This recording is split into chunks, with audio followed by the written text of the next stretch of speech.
ሬቲም ይሰማሃል። ስርዓት ባለው መልኩ እስልምና ላይ ያለህን ጥያቄ አቅርብ ተራ በተራ። በስመ አብ ይህንን እድል ማግኘት በጣም ኦኬ።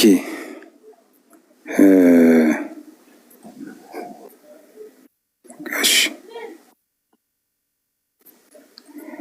አንዴ የምጠይቀው ጥያቄ ስለ ነብይነት ነው። ኦኬ ምህረት ከተመቸሽ ስልጣን ስጪ።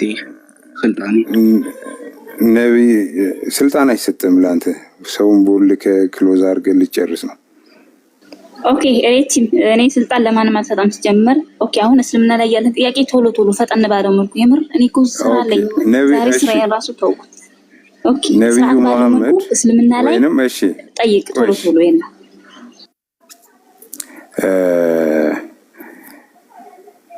የነብይነት ክራይቴሪያ በእስልምና ምንድነው? የመጀመሪያው መሰረታዊ አንድ ነብይ ነው ምንለው ምን ክራይቴሪያ ሲኖረው ነው? ሁለተኛ ምን አይነት በኮሚኒቲ ውስጥ ስነ ምግባር ሲኖረው ነው? በማስረጃ ይሄንን ታቀርብልኛለህ፣ ትነግሩኛላችሁ። ስለዚህ መሐመድን ማን ነው ደግሞ ነብይ ያደረገው? ሶስት ጥያቄ። ኦልቤን ካለ ማውራት ትችላላችሁ፣ ከሌላችሁ እንቀጥል። አይቀጥሉ እኔ ላዳምጣችሁ ትንሽ። ሀሰን ቀጥል ወይም አንተ ራስህ። ማኑ ግን አንተን አላወቅኩም። ማሊክ ብላክ ነው ብላክ ቢብላክ በቃ ግን ኦልቢን ቀጥል። ኦልቢን መኖሬም አይ የሚያስወጣኝ ሞዴሬተር ስላለ ማንም አያስወጣህም። አብሽር ማንም አያስወጣህም። አንተ ቀጥል። የቁርአን ጥቅስ ካስፈለገ እኔ ያወጣለሁ። ወጣ ገባ እያልኩኝ ነው ምን ባወራው።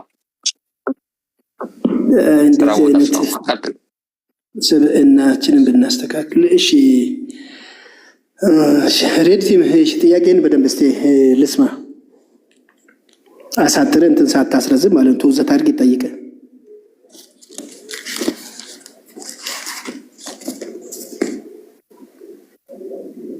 ድምፅ አይሰማም? ሬድቲም ይሰማል። ሬቲም የመጀመሪያ ጥያቄ ይሄን እንደዚህ እኮ ነው የሚቀመጠው ማለት አሁን ቅድምኛ እንደጀመርነው ነብዩ መሐመድ ነብይ ወይ አይደሉም ለምን ሆኑ ብቻ አስቀምጠው ተራ በተራ ማለት ነው አይደለ? እኔ አንድ ነብይ ነው የምልበት መስፈርት ስላለኝ የነብይነት መስፈርት በእስልምና አስተምሮት እና ባልያ ምንድነው? አንድ ነብይ ነው ልንለው ምንችለው ምንን ሲያሟላ ነው? አንድ ሁለተኛ አንድ ነብይ ወይንም መሐመድ በሰብዕናው የመሐመድ ሰብዕና የሚቀጥለውን ጥያቄ ቀጥል። አንድ ጊዜ 10 ጥያቄ አጠይቃ አንዱ ሲመለስልህ ወደ የሚቀጥለው ትሄዳለህ። አንድ ነው የጠየቁት። እሺ መልሰሽ በማስረጃ ነው መልሰው። ያው ሚውት አድርጌያለሁ እኔ ቆይ ረጋ በላ። ማስረጃ አንተ ይሄን ትጠይቃለህ ብሎ ይዞ የሚሄድ ሰው የለም። አንተ ጠያቂ ነህ። የምትከራከር ከሆነ ደግሞ ምን ታደርጋለህ? ራስህ ምን ታመጣለህ? የራስህን ማስረጃ ነው የምታመጣ። አንተ ጠያቂ ነህ፣ እኛ እንነግርሃለን። በቃ እሺ፣ እንደዛ ነው። ስለዚህ አንድ ነብይ ምንድነው? እንደ ሙስሊም ማለት ነው፣ እንደ እስልምና አንድ ነብይ በመጀመሪያ ከመላኩ በፊት ራሱ ስብዕናው ምን ነበር የሚል ነገር ነው የሚታየው። ኦልቤን መጀመሪያ ማለት ነው። ኦልቤን መጀመሪያ እሱ መስፈርት ያስቀምጥና ከዛም በኋላ የነብዩ መሐመድን በዛ መስፈርት እሱ መስፈርት እንመዝናቸዋለን ማለት ነው። መጀመሪያ የኔ የነብይ መስፈርት ምለው ይሄ ነው ብሎ ያስቀምጥ። ከዛ ነብያችን መሐመድ እሱ ያለውን መስፈርት ያሟላሉ ወይስ አያሟሉም ብሎ እንትን መጀመሪያ ግን እሱ ያስቀምጥ። ምክንያቱም አንተ መስፈርት ብለህ ብታስቀምጥም እሱ ላለማመን ላለመቀበል ሊቀይር ይችላል ማለት። ስለዚህ እሱ ያስቀምጥ መጀመሪያ። ጀዛኪላ ፈቲ። ኦኬ ሬድ ቲም እስቲ እኔ ከመጀመሪ በፊት እኔም የራሴ መስፈርት አለኝ ብለህ ነበረ። እስቲ መስፈርትን ደርድራቸውና እኛ ደግሞ ከዛም በኋላ ተጋግዘንም ቢሆን እኔ አኮርዲ የኔ ነብያቶችን ነብይ ናቸው ያልኩባቸው መስፈርቶች መጽሐፍ ቅዱሳዊ ናቸው። ስለዚህ ለቁርአኑ ነብይ ለተባለው ሰው መስፈርት እኔ አላቀርብም። እሱን አላቀርብም። ራስን ይችላል እኔ አወጣለሁ። ችግር የለም። በቃ አውጣቸውና ነብዩ መሐመድ ያንን መስፈርት ያሟላል ወይስ አያሟላም የሚለውን አብረን የምናይ ይሆናል። ቀጥል። በቃ ላዳምጥ። አያሟላም ያሟላ። እኔ ለምን ታዳምጣለህ? የራስን ከቁርአን ለምን አስጠኝም? እኔ ለምን መጽሐፍ ማለት መስፈርት አለኝ ስላልክ ነው። እኔ አላወጣም። እኔ የራስ አለኝ ብለሃል። በአንተ መስፈርት ራሱ እስቲ እኔ ነው ገባህ አይደለ? ቀጥል።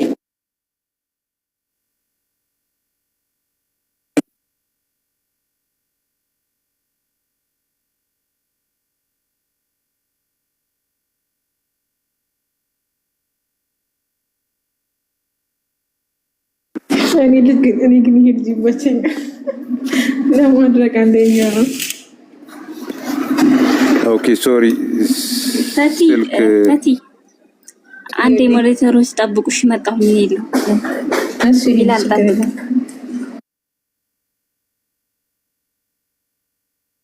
የነብይነት መስፈርት እኔ የመጽሐፍ ቅዱስ መስፈርት ለምን ኖ እኛ መስፈርት የለንም ለነብይነት። ከአምላክ መላኩ በቂ ነው ነብይ ለመሆኑ። የአምላክን ቃል ማምጣቱ በቂ ነው ነብይ ለመሆኑ። አንተ መስፈርት አውጣ። ሰምታችኋል እንግዲህ ነብይ ለመሆኑ ከአምላክ መላኩ በቂ ነው ያለችው። ያ በቂ ነው። ዋናው ከአምላክ መላኩ አይደል? እሱ በቂ ነው ለነብይነት መስፈርት። ሌላ ምንም አንድ ነብይ የፈለገውን ነገር ሊሆን ይችላል ማለት ነው እንግዲህ አይደል?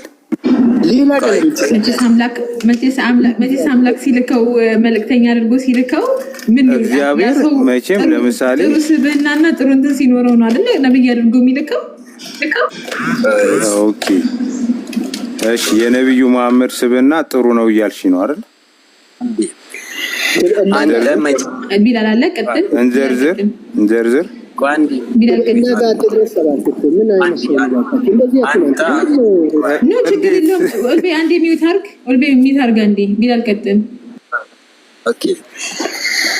መጀመሪያ አንተ አንድን ነብይ ለማለት ምንድን ነው መስፈርት? ምን ማሟላት አለበት? ለምን እኔን ትጠይቃለህ? እኔ ጠይቅ ተብዬ እኮ ነው እንዴ እኮ። አዳምጠኛ። እኔ አልጠየቅም። አሁን አንድ ነብይ ለመባል ምን ማሟላት አለበት እኮ? እሱ አለ እኛ መጽሐፍ ላይ ተጽፏል። በቃ ምንድነው ስታንዳርዱ አለ።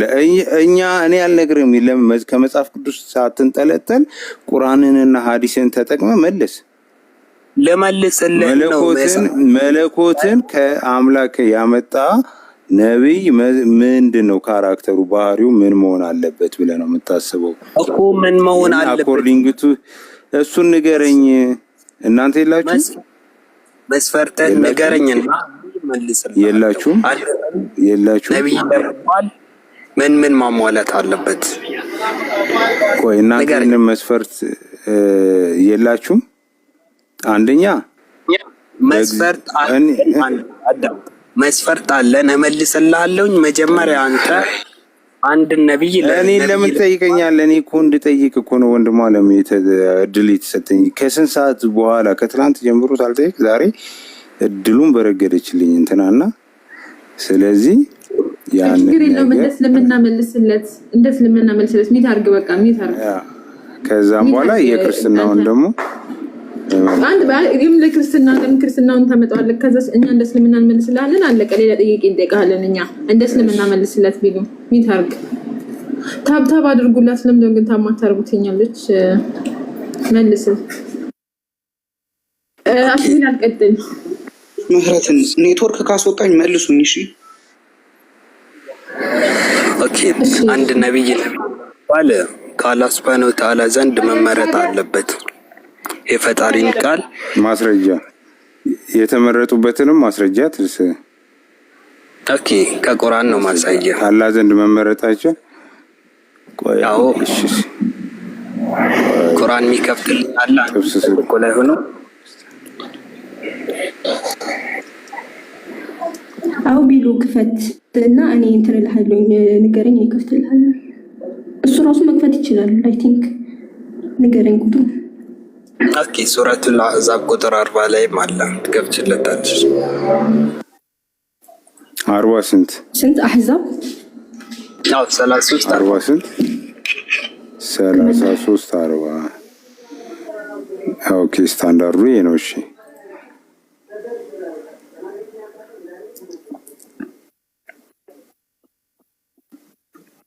ቀጥል። አረ ታገስ ልጅቷ እስክትከፍት ጋይስ ታባድርጉላት እየተማማረን ስለሆነ ታባድርጉ።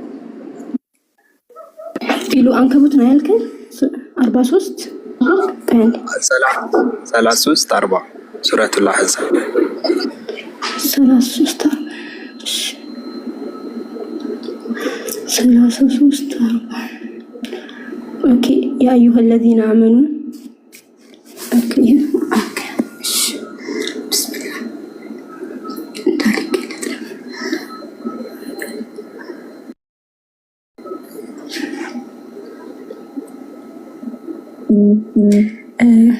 ይሁን ሙሐመድ ከወንዶቻችሁ የአንድም ሰው አባት አይደለም፣ ግን የአላህ መልእክተኛና የነቢዮች መደምደሚያ ነው። አላህም በነገሩ ሁሉ አዋቂ ነው። የሚናገረው እዚህ ጋር የአላህ መልእክተኛና የነቢዮች መደምደሚያ ነው ነው የሚለው እኮ። የአላህ መልእክተኛ ነው ያለው ማን ነው? ተናጋሪው አላህ ነው ተናጋሪው። እሺ እዚህ ጋር የአላህ መልእክተኛ። እሺ ቀጥል። እሺ ሌላ እንትን እዚህ ኮሜንት ላይ ጽፏል። እዚህ ጋር የሚያወራው ስለምን እንደሆነ ብቻ ታዘቡ። ኦኬ መታዘቡን ተወና የተመረጠበትን አሳይ ነበረ። አሳይቻለሁ እኮ የተመረጠበት 275 አንድ ላውጣለት። ኦኬ መስፈርት አስቀምጥ ስትባል ግን መስፈርቱን ፈራው። በባይብል ነቢያቶች ራቆታቸውን ራሱ ይሄዳል። እኔ አስቀምጥላለሁ። ነብዩ መሐመድ እኮ እብድ እንደነበረም አሳያለሁ ብራዘር። እሱ ኢየሱስ ክርስቶስ ስርዓትን ያዘና አሁን መረበሽ ፈለክ። ቆይ መረበሽ ፈለክ አይደለ? ይኸውልህ የሆነ ነገር በተናገርክ ቁጥር የሆነ ነገር እናገራለሁ። ስርዓትን ያዘና እሱ ኢየሱስ ክርስቶስ ነው። ቤተሰቦች አንተ ራስህ ስርዓትን ያዝና አውራ በስነ ስርዓት። እኔ መስፈርቴን አሁን እነግራችኋለሁ። 200 ሰዎች አላችሁ። የክርስቲያን ነብይነት ነው ምናምን አትልም። ይኸው መጀመሪያ መስፈርትን አስቀምጥ ስትባል አላስቀምጥም።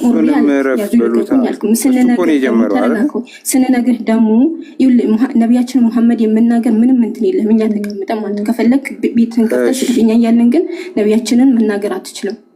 ቆይልሽ እናታለን የተናገረው ማን ነው? እራሱ አይደለ እንዴ? ቢላል እራሱ አይደለ የተናገረው? ቆይ ልንገርህ። እሺ ሬቲም ቆይ አንዴ አዳምጥ። እኔ ልንገርህ። ያንተ ጥያቄ እኔ ላስማማችሁ። የኔ ነብይ አንድ ነብይ ነው የምለው ይሄን ሲያሟላ ነው ብለህ አቅርብ። እነሱ ወይም ደግሞ የእናንተ ነብይ ነው ብዬ እንድቀበል የኢየሱስ ስብዕና ያደርጋቸው ነገሮች ምንድነው ብለህ ጠይቅ። የነሱ የሙስሊሞች ነብይ ያደረገውን ይሄ ነው ብለው ይስጡ። አለመቀበል መቀበል ያንተ እንትን ነው። ኦኬ ስድብ ምናምን ዝጋ አያስፈልግም። አሁን በጥያቄህን አቅርብ። እሺ እኔ የኔን ላቅርብ። እሺ አንቺ አቅርብ ስላልሽ ነው ማቀርበው እንጂ እኔማ መስፈርተን ብራዘር መስፈርተን አንድ ነብይ ለመባል ምን ማሟላት አለበት የሚለውን መስፈርትን አስቀምጥና ይመለስልሃል። አንደኛ መስፈርት ይኸውላችሁ። አሁን የራሳቸው መስፈርት ማስቀመጥ አልቻሉም። እኔ አሁን መስፈርት ላስቀምጥ ነው። ታንክስ ጋድ ምን ይላል መጽሐፍ ቅዱስ? ጣዖትን የማያመልክ ለምሳሌ ምንድን ነው? ለምን ወጣ እንትና? ጣዖትን የማያመልክ ከእግዚአብሔር ቃል ጋር የማይጣረስ ንግግር የማይናገር ለምሳሌ ትንቢተ ወይንም ይህንን ላውጣላችሁ። ቆይ መጽሐፍ ቅዱስ የሚያወጣልኝ ያለ ቶሎ እሺ ከእናንተ ውስጥ ትተባበርኛለሽ? ተባበረሃለሁ። ቀጥል። ስንት ላውጣለች? ዘዳግም 13 ዘዳግም 10 ቴንክ ዩ ስቴይ ብሌስ ፒስ ኦፍ ጋድ ቢ አፖን ዩ ሲስተር። ዘዳግም 13 1-5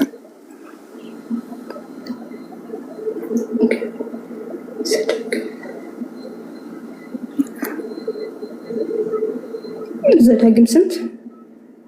13 ከ1 እስከ 5 አንደኛው መስፈርት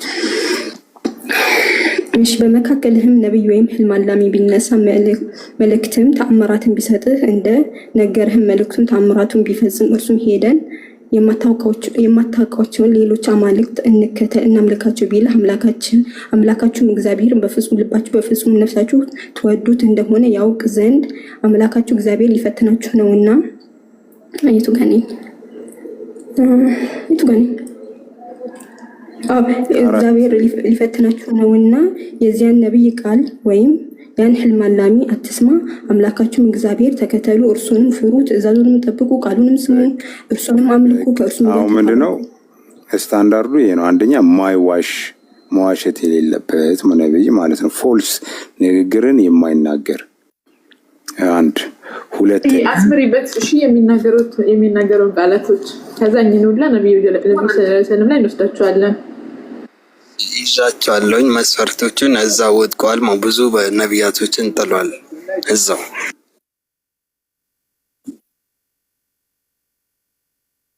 ኦኬ ይዛቸዋለሁ። አንደኛ ጣዖት ማይመልክ ብሏል።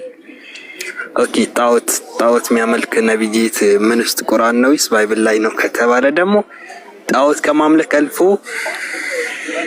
አሮን የተባለው ነብይ ጣዖት ጥጃ ሰርቶ እንዳስመለከ መጽሐፍ ቅዱስ ይናገራል። አሮንን ጥለዋል ማለት ነው።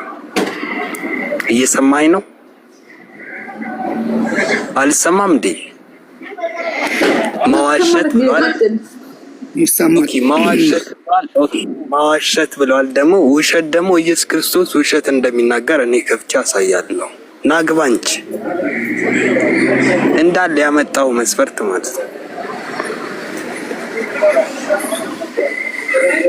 ለምንድን ነው የወጣው? ሰላም ወራህመቱላህ። እግዚአብሔር ቃል ይመጣለታል የተባለው ሰለሞን ራሱ ጣዖት ሲያመልክ ነቢያቶች ከጣዖት አምልኮ ሰውን አውጥቶ ወደ አንድ አምላክ እንዲጣሩ ይላካሉ። ባይብል ላይ ግን ራሳቸው ጣዖት ሰርተው ጥጃ ጣዖት ሰርቶ ያስመልካል ማለት ነው። ናግባና አሳያለሁ።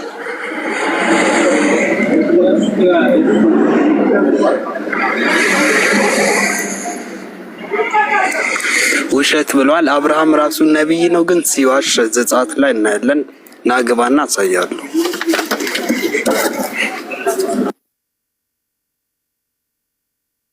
አደንቲም ልክልሃለሁ ግባ 260 ሰዎች አላችሁ ታምታባሉ።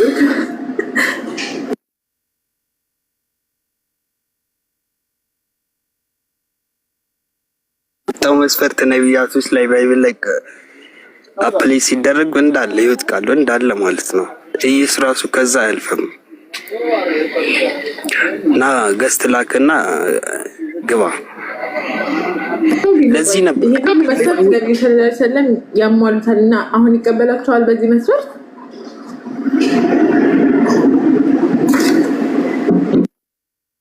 ስንቀና ያለና ግባ ገስት ላክና ግባ።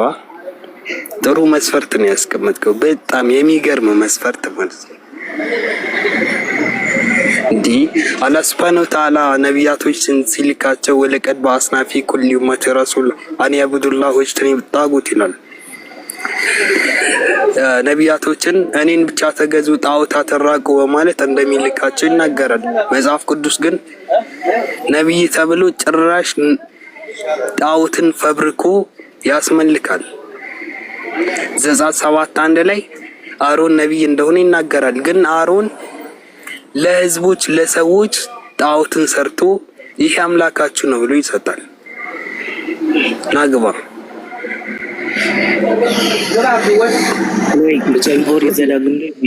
ኦሪት ዘዳግም ላይ የደረደራቸው ነገር በሙሉ ሁልጊዜ ሲዘፍን የምንሰማው ነገር ነው። ተአምራትን ቢሰራ አለ። ስለዚህ የአንድ ነቢይ መስፈርት ተአምር መስራት አይደለም። ተአምር የሰራውን አምጣ ቢልህ በራሱ ኮርክመው ሳያወራ ኮርክመው እኮ ያመጣው ቅድም ያመጣው ዘዳግም ላይ ያስከፈታት ጥቅስ ራሱ ተአምር መስራት ራሱ የነቢይነት መስፈርት እንዳልሆነ ነው የሚናገረው። ቢናገር ራሱ በዛም ይላል። ቀጥሎ ደግሞ ትንቢቱ ቢፈጸም ራሱ መስፈርት አይደለም። ልጨምርላችሁ እሱ የጠየቀውን ጥያቄ በረሱ ስ ሰለም ዙሪያ ወይም ደግሞ በረሱላት ዙሪያ የጠየቀውን ጥያቄ ለመለሰለት የሚቀበል ከሆነ ማለት ነው።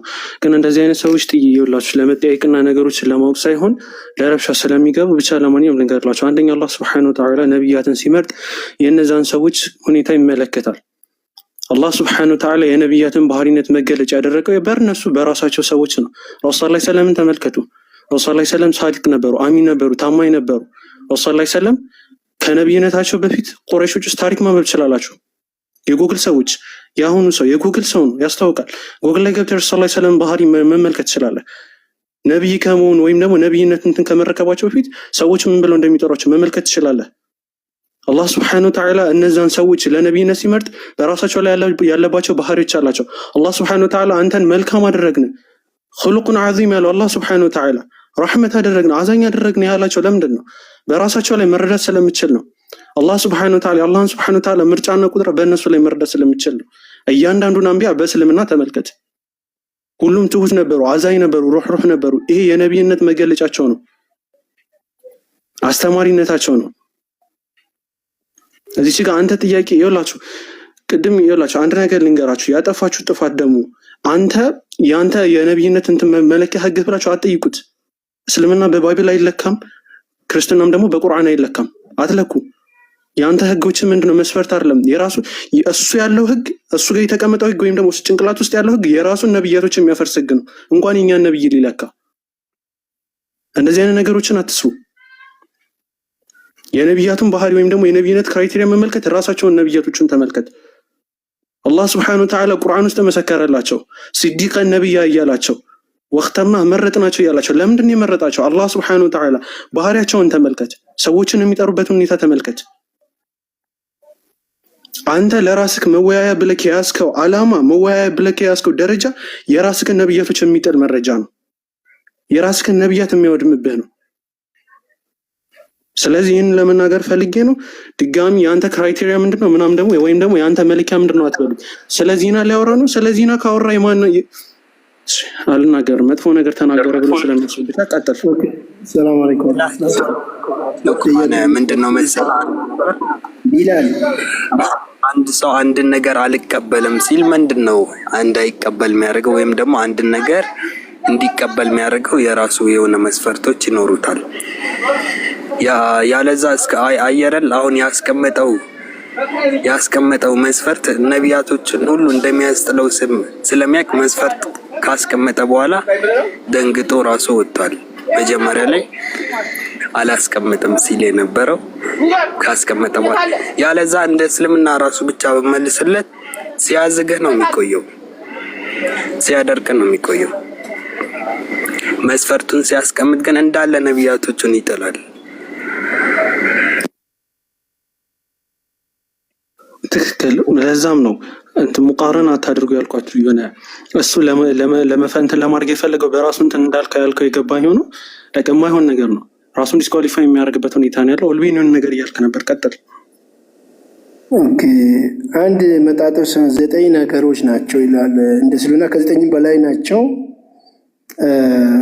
መያዝ ይችላል የሚፈልግ ሰው። አንደኛው ሲዲቅ መሆን ነው፣ እውነተኛነት ነው። ይሄኛው ሱራ መርየም 1951 ላይ አላህ ተናግሯል ማለት ነው። ክራይቴሪያ ማለት ለአንድ ፕሮፌት አኮርዲንግ ቱ ሙስሊምስ ማለት ነው። ሙስሊምስ ስኮለሮች ናቸው ይህን ያስቀመጡት። ሌላው ደግሞ አልፉርቃን 2556 ስለ እውነተኛነታቸው ማለት ነው። ሌላው ደግሞ ሀዲስ ነው። ሌላው ደግሞ ምንድን ነው? ታማኝ መሆን ነው፣ ታማኝነት ነው። ይሄኛውም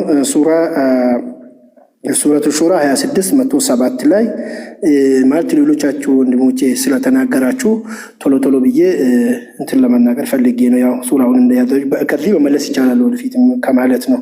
ማለት ተጣርቶ የተቀመጠ ነገር ስለሆነ ማለት ነው። ሌላው ምንድነው? ታማኝነት ነው። ለአንድ ፕሮፌት ወይም ደግሞ ነብይነት መስፈርቱ ታማኝነት ነው። ሌላው ደግሞ ምንድነው? ታብሊግ ነው፣ የተነገሩ ማድረስ ነው። ረሱል መሆን ራሱ አንዱ ነው ማለት ነው። ምክንያቱም አንድ ነቢይ ወይም ደግሞ ኖርማሊ ያው ነቢይነትና ረሱል የሚባለው ነገር የተለያዩ ነገሮች መሆናቸውን ታውቃላችሁ። ስለዚህ አንደኛው እንደ ክራይቴሪያ የተቀመጠው ምንድን ነው? አልማኢዳ 5:67 ላይ ለነቢያት መስፈርት ተብሎ ሙስሊም ስኮላሮች አስቀምጠዋል። ሌላው ደግሞ ሱራ አሹራ 42:48 ላይ የተቀመጠው። ሌላው ደግሞ ምንድነው? አቅል ነው። አቅል ሙሉ አቅል ሊኖረው ይገባል ማለት ነው። ምክንያቱም እየተነገረውን ነገር በትክክል ለማስተላለፍ ባለ ሙሉ አእምሮ ወይም አቅል ሊኖረው ይገባል ይላል። ይሄኛው ሱረቱል ሉቅማን 68 ከቁጥር 1 እስከ 2 ላይ ነው የተቀመጠው። አምስተኛ ሲንለስ መሆን ነው ይላሉ። ኃጢአት ውስጥ አለመዘፈቅ፣ በተለይ ታላላቅ የተባሉ ኃጢአቶች ውስጥ አለመዘፈቅ ነው። ይሄኛውም ያው ሱራ አልኢምራን ምዕራፍ 3 ቁጥር 42 ላይ እየተቀመጠው ነው የምናነበው ማለት ነው። ስድስተኛ ሙዕጂዛት ሚራክልስ ተአምራትን መስራት ነው። ለምሳሌ ለሙሴ የተሰጠ ሙዕጂዛ አለ ታውቃላችሁ። ሱራ አሹራ 26:63 ላይ ማለት ነው። ኢየሱ ያው ዱላው እባብ መሆን አንዳንዴ ከእባብነት ወደ ዱላ መቀየር ለነብዩ ኢየሱስ ወይም ደግሞ ኢሳ አለይሂ ሰላም ደግሞ ሱራ አልኢምራን ላይ የተቀመጠው ለሳቸው ማለት ነው። ሱራ አልኢምራን ምዕራፍ 49 ቁጥር 49 ላይ የተቀመጠው ነው ሙዕጂዛት። ረሱላችን ሰለላሁ ዐለይሂ ወሰለም ደግሞ ምንድነው ብንጠየቅ ምንድነው ቁርአን ባይሰልፍ ኢትስ ዘ ሊቪንግ ሚራክል። ቁርአን 1446 ዓመት ቆይቶ ነቅስ ያልተገኘበት የቀደሙንም ፕሬዘንት ታይሙንም ፊውቸሪቱንም ያስቀመጠ ቁርአን ነው። ለረሱላችን ሰለላሁ ዐለይሂ ወሰለም ምንድነው ትልቁ ሙዕጂዛቸው ቁርአን መሰጠቱ ነው ማለት ነው። ይሁን የኛው ሱራ አልበቅራ ምዕራፍ 2 ቁጥር 23 ላይ ነው የተቀመጠው። ሰባተኛ ጨርሻለሁ። ፕሮፌትሁድ መስት ቢ ዲክለርድ ቁርአን ይላል። ይሄኛው ሱራ አልአራፍ 7:159። ስምንተኛ ምንድነው የሚለው እንትናቸው ራሱ ይገናኛል የሚል ነገር ነው የሚያስቀምጡት። ፕሮፌት ሊኔጅ ወይም ደግሞ ሬሳቸው ወይም ደግሞ ዝርያቸው አብዛኛዎቹ የሚያገናኛቸው መስመር አለ ይባላል። ለምሳሌ ነብዩ መሐመድ ሰለላሁ ዐለይሂ ወሰለም ከአድናን በኋላ አድናን ከሚባለው ሰው በኋላ የኢስማኤል ይሆናል። ከዛ ኢስማኤል ደግሞ የአብርሃም ይሄ ላይነጀው ራሱ ምንድነው ሜሴንጀር ያደርገዋል ነው። አንደኛው የተቀመጠበት ክራይቴሪያ ምንድነው ላይኑ ራሱ አብዛኛው ኖት ዴፊኒትሊ 100% ብቻ ማለት ሳይሆን ያገናኛቸዋል ማለት ነው። ሌላው ደግሞ ምንድነው ይሄ እሱ ያመጣው ነገር ከባለፉት ነቢያቶች ጋር መመሳሰሉ ነው እና አንድ የሚያደርጋቸው ነገሮች አሉ ታውቃላችሁ። ይሄንን ለምሳሌ በተውሂድ ሁሉም ነቢያት ምንድናቸው አንድ ናቸው ማለት ነው። ሸሪዓው ይሄ ውስጥ ዶግማው ቢለያይም በተውሂድ ምንድነው አንድ ናቸው ማለት ነው። ይሄኛውም ሱራ አልናህል 16:76 ላይ የተቀመጠው ማለት ነው። ስለዚህ እነኚህን ክራይቴሪያዎች ነብዩ መሐመድ ሰለላሁ ዐለይሂ ወሰለም ያሟላሉ ማለት ነው። አሟልተዋልም ማለት ነው። ሌላው ደግሞ በማህበረሰብ ውስጥ ቀድሞ ሆኖ ታማኝ ሆኖ መገኘት ነው። ማህበረሰብ ለዛ ነብይ ከዛ በፊት የነበረውን ህይወት ያመነበትም ያላመነበትም ምንድነው ከዛ በፊት ታማኝ መሆናቸውና ትክክለኛና ጥሩ ሰው መሆናቸውን መመስከር ነው። ይሄንን ያው ቁረይሾች እንደመሰከሩላቸው ይሄ በታሪክ የተቀመጠ ነገር ነውና ሌላው ደግሞ በመጨረሻ ለምን ለማናገር ነው የምፈልገው አንድ ነገር ነው የምናገረው። ከሬድ ቲም ብዙ ባንጠብቅ ሬድ ቲምን ይቅርታ አድርጉልኝ ማለት እኔም ቤትም ብዙ ይሄዳል፣ ሁሉም ቤት ይሄዳል። ምንድነው እውነትን የፈለገው ወይስ ሰው ማዳረቅ እና ሰውን ለማሳሳት? እንዴ እስልምና ብሏል እኮ ከዚህ በፊት እኔ ምንድነው ምን አረጉ እንደ ይሄን ያክል ምንድነው እንዳንተ አይነት ቢበዙ ኢትዮጵያ ውስጥ ባልኖር ነበር ብዬው ነበር። ለምክንያቱም እስልምና እንደዚህ ትክክለኛው ገነትን እንደዚህ ባይ እኔ እስልምና ትክክል ብዬ አልወስድም ብሎ የተናገረ ሰው ነው። የሚገርማቸው ነገር ከዚህ ሰው ጋር መነጋገሩ ብዙም የሚጠቅም አይመስለኝም።